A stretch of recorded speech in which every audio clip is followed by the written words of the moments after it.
This channel does not promote any violent, harmful, or illegal activities. All content provided by this channel is meant for an educational purpose only. Cancer Healer Center, a new beginning. Jorasanko বিধানসভা নিয়ে উদ্বেগ অভিষেকে লোকসভা ভোটে ৭৪% বুথে পিছিয়ে Trinamool. BJP এগিয়ে আছে ১১টির মধ্যে ৮টি ওয়ার্ডে। লোকসভা ভোটে তৃণমূলের সুদীপ বন্দ্যোপাধ্যায় থেকে জোড়াসাঁকো কেন্দ্রে বিজেপির তাপস রায় এগিয়েছিলেন প্রায় ৭৫০০ ভোটে। অভিষেকের উদ্বেগ প্রকাশের পর দলের কাউন্সিলরদের উপরই দায় চাপালেন বিধায়ক বিবেক গুপ্ত। যদিও বিধায়কের দাবি মানতে নারাজ কাউন্সিলররা।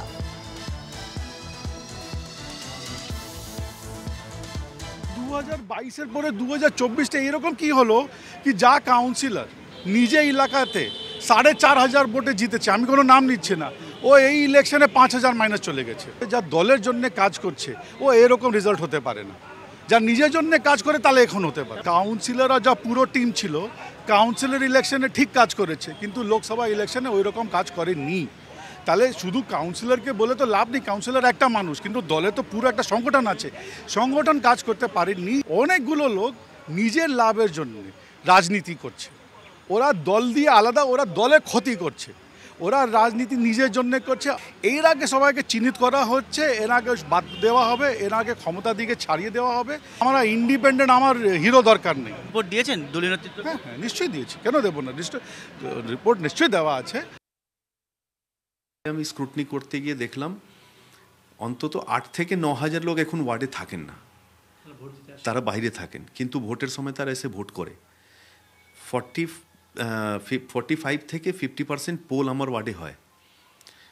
এই ভোটার যারা বাইরে থাকেন তারা কিন্তু কাউন্সিলর কি কাজ করছেন না করছেন তারা সারা বছর দেখে না। তাদের একটা মনোভাব থাকে যে আমাকে গিয়ে বিজেপিকে ভোট দিতে হবে। তারা থাকেন বাইরে, তারা ওখান থেকে আসেন, বিজেপিকে ভোট করে চলে যান। আবেদন করব আমাদের অনারেবল জেনারেল সেক্রেটারি সাহেবের কাছে এবং আমাদের সুব্রতদার কাছে, মমতাদির কাছে, যে একবার কিন্তু আমাদের অভিষেকদা জোড়াসাঁকোর কাউন্সিলর এবং প্রেসিডেন্টকে, ব্লক প্রেসিডেন্টকে নিয়ে এটা স্পেশাল মিটিং করা উচিত। সেখানে আমি আমার বক্তব্য তথ্যসহ দেব। তো শুধু 4 বছর বিবেক গুপ্তার অমল ব্যাপার নেই, আমরা দীর্ঘ 20 বছর ধরে আমরা এই জোড়াসাঁকোতে বিভিন্ন ওয়ার্ডে কাউন্সিলরে জিতি, এমএলএতে হারি, আবার এমএলএতে আলাদা রেজাল্ট হয়, লোকসভাতে রেজাল্ট হয়। তার মূল্যায়ন করে কারণগুলো বার করে সবাই ঐক্যবদ্ধভাবে যদি আমরা করি, অভিষেকদা যেটা বলতে চাইছেন আমরা সফল হব। আমরা ঠিক যেমন বড়বাজার অঞ্চল থেকে জিতেছি, ২৭ নম্বর ওয়ার্ডে আমরা জিতেছি, ৩৮ যেখানে আমি থাকি সেখানে আমরা জিতেছি, তারপরে ৪০ নম্বর ওয়ার্ড সেখানে আমরা জিতেছি, ৩৭-এ আমরা যে গ্যাপে হেরেছিলাম তার থেকে গ্যাপ কমে গেছে, আমরা মার্জিন কমাতে পেরেছি। সার্বিকভাবে মানুষের কাছে ভারতীয় জনতা পার্টিকে তুলে ধরা গেছে এবং সাংগঠনিকভাবে তার শক্তি বৃদ্ধি হয়েছে, তাই সেই জায়গায় আমাদের এই জয়লাভ। শ্যামবাজার থেকে সল্টলেক, বিজেপির যে হিন্দুত্ব এজেন্ডা তাকে নিশানা করে পোস্টার তৃণমূলের। পোস্টারে লেখা হিন্দু হিন্দু ভাই ভাই, বাঙালি পূর্ণ মন্ত্রী নাই, হিন্দু হিন্দু ভাই ভাই, গ্যাসে কেন ছাড় নাই, এই ধরনের পোস্টার দেখাচ্ছি আপনাদের। শ্যামবাজার, হাতিবাগান এবং আপনাদের যে ছবি দেখাচ্ছি তৃণমূলের পোস্টার সল্টলেক, এই সমস্ত জায়গায় পোস্টারে ছয়লাভ এবং সেখানে ঠিক এগুলোই লেখা রয়েছে। শ্যামবাজার থেকে সল্টলেক সমস্ত জায়গাতেই লেখা পোস্টারে হিন্দু হিন্দু ভাই ভাই, বাঙালি পূর্ণ মন্ত্রী নাই। হিন্দু হিন্দু ভাই ভাই, কিন্তু বাঙালির পূর্ণ মন্ত্রী নাই। কেন্দ্রকে রুখতে এবার কি বাঙালিয়ানাকেই নিশানা করছে তৃণমূল কংগ্রেস? হ্যাঁ, সেরকমই ব্যানার পোস্টার অন্তত দেখা যাচ্ছে, যাতে পরিষ্কার লেখা আছে হিন্দু হিন্দু ভাই ভাই, কিন্তু বাঙালি পূর্ণমন্ত্রী নাই। এবং কারা লিখেছেন সেটাও স্পষ্ট, পশ্চিমবঙ্গ তৃণমূল কংগ্রেস আইটি ও সোশ্যাল মিডিয়া শাখা। এর পাশেও যে পোস্টারটি রয়েছে, ব্যানারটি রয়েছে, তাতে লেখা রয়েছে হিন্দু হিন্দু ভাই ভাই, তবু তেলের দামে লোটা চাই।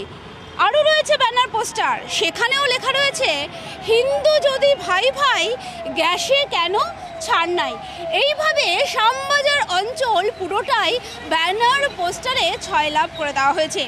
2021-এ বিধানসভা নির্বাচনে সেখানে তৃণমূল কংগ্রেসের স্লোগান উঠেছিল বাংলা তার মেয়েকে চায়। এবার এই বাঙালিয়ানাকেই কি হাতিয়ার করছে তৃণমূল কংগ্রেস? রাজনৈতিক মহলে এমনই প্রশ্ন উঠছে। ক্যামেরায় দেবুর সঙ্গে সমর, TV9 বাংলা, কলকাতা।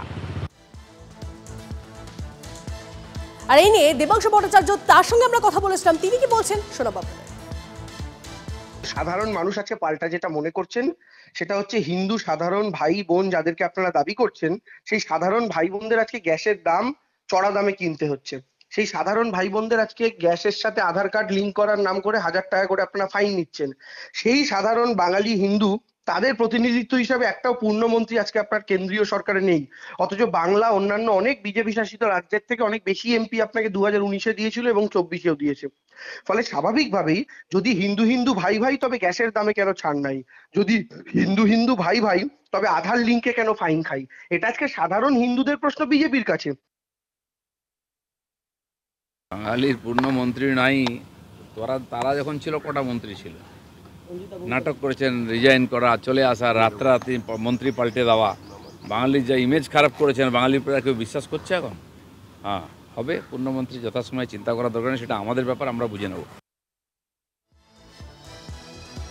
এবার দীঘায় জগন্নাথ মন্দিরের পাশাপাশি মসজিদও হোক, মুখ্যমন্ত্রী ফুরফুরা শরীফ সফরের দিনই দাবি তোহা সিদ্দিকীর। আরো একবার আপনাদের জানিয়ে রাখি, দীঘায় এবার মসজিদ চাইলেন তোহা সিদ্দিকী, মুখ্যমন্ত্রীর ফুরফুরা শরীফ সফরের দিনই দাবি তোহা সিদ্দিকীর। দীঘায় যে জগন্নাথ মন্দির হচ্ছে যাচ্ছে জগন্নাথ মন্দির হোক, এটা আমরা মনে প্রাণে চাই। কারণ দীঘায় আমিও গেছি, ওখানে লক্ষ লক্ষ মানুষ যাতায়াত করে, ওখানে মানে তাদের জন্য জগন্নাথ মন্দির হচ্ছে, আমি তাদের খুব খুশি। কিন্তু এটাও মুখ্যমন্ত্রীকে জানতে হবে, ওখানে শুধু হিন্দু ভাইয়েরা যায় না, মুসলমান ভাইয়েরা যায়, তো তাদের জন্য একটা মসজিদ কিভাবে করা যাবে, কোন প্রসেসে করা যাবে, ওয়াকফ বোর্ডের আন্ডার দিয়ে করা যাবে কিনা, এটা ওনাকে চিন্তা ভাবনা করার জন্য বলতে পারি। দীঘাতে জগন্নাথ মন্দির মাথায় কি ঢুকলো, ওরে জগন্নাথ ধামের যে ঐতিহ্য, জগন্নাথ দেবের যে ঐতিহ্য উড়িষ্যার, এটাকে নষ্ট করা, এবং এতে তা হয় না কোনোদিনই হবে না। কারণ একটা স্থান কাল পাত্র আর জায়গার মাহাত্ম আছে। ঠিকই দাবি করছেন, যদি পশ্চিমবঙ্গ সরকার যদি জগন্নাথ ধাম তৈরি করতে পারে দীঘায়, তো পশ্চিমবঙ্গ সরকারের মসজিদ তৈরি করতে আপত্তিটা কি? দলের সংসদে থাকার হুইপ জারি বিজেপি, সকাল 11:30টার মধ্যে লোকসভায় থাকার নির্দেশ। আজ লোকসভায় বলতে পারেন নরেন্দ্র মোদী, কুম্ভ নিয়ে সংসদে ভাষণ দিতে পারেন প্রধানমন্ত্রী। অপেক্ষার অবসান, আন্তর্জাতিক মহাকাশ স্টেশন থেকে পৃথিবীর উদ্দেশ্যে রওনা দিলেন সুনিতা উইলিয়ামসরা। 9 মাস মহাকাশে আটকে থাকার পর ঘরে ফিরছেন সুনিতা উইলিয়ামস, বুচ উইলমোর। সব ঠিক থাকলে পৃথিবীতে আসতে তাদের সময় লাগবে প্রায় 17 ঘন্টা। কাল ভোর রাতে ফ্লোরিডা উপকূলের সমুদ্রে অবতরণ। স্পেস এক্সের ড্রাগন যানে ফিরছেন তারা। সুনিতা, বুচের সঙ্গে রয়েছেন আরও 2 নভোশ্চর।